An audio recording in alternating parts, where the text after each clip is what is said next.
Hi అండి. ఈరోజు మనము ఎర్ర కందిపప్పుతోటి రైస్, చపాతీ ఎందులోకైనా టేస్టీగా ఉండే కర్రీని ఎలా తయారు చేసుకోవాలో చూపిస్తాను.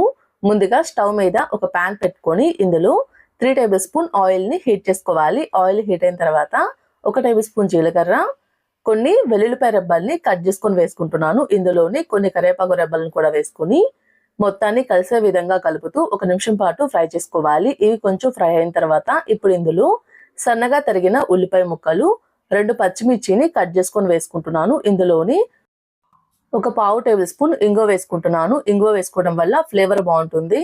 ఇలా వేసుకొని ఉల్లిపాయ ముక్కలు లైట్ కలర్ మారేంత వరకు మీడియం ఫ్లేమ్ మీద ఫ్రై చేసుకోవాలి. ఇలా ఉల్లిపాయ ముక్కలు కలర్ మారిన తర్వాత ఇప్పుడు ఇందులో సన్నగా తరిగిన టమాటా ముక్కలు అయితే వేసుకుంటున్నాను. ఇలా వేసుకొని టమాటా ముక్కలు బాగా మెత్తబడేంత వరకు మీడియం ఫ్లేమ్ మీద ఫ్రై చేసుకోవాలి.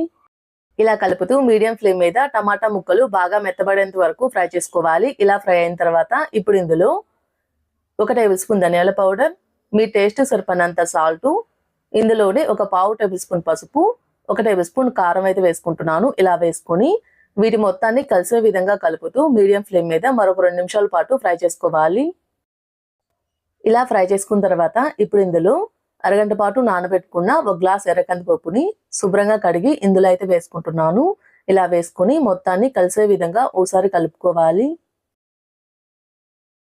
ఇలా పప్పు మొత్తం కలిసే విధంగా కలుపుతూ 1 నిమిషం పాటు ఫ్రై చేసుకున్న తర్వాత ఇప్పుడు ఇందులో మనం ఏ గ్లాస్తో అయితే కందిపప్పు తీసుకున్నామో అదే గ్లాస్ తోటి 2 గ్లాసులు నీళ్ళైతే పోసుకుంటున్నాను. ఇలా పోసుకొని ఒకసారి మొత్తాన్ని కలిసే విధంగా కలుపుకొని దీనిపైన మూత పెట్టి మీడియం టు లో ఫ్లేమ్ మీద పప్పుని బాగా మెత్తగా ఉడికించుకోవాలి.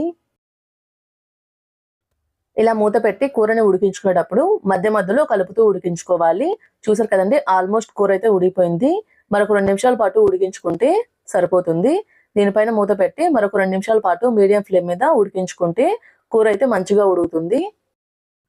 ఇలా కూర ఉడికిన తర్వాత ఇప్పుడు ఇందులో ఒక పావు టేబుల్ స్పూన్ గరం మసాలా, సన్నగా తరిగిన కొంచెం కొత్తిమీరని కూడా వేసుకొని ఒకసారి మొత్తాన్ని కలిసే విధంగా కలుపుకొని ఒక 2 నిమిషాల పాటు మీడియం ఫ్లేమ్ మీద ఉడికించుకుంటే ఎంతో టేస్టీగా ఉండే ఎర్ర కందిపప్పుతోటి మసాలా కర్రీ అయితే రెడీ అయిపోతుందండి.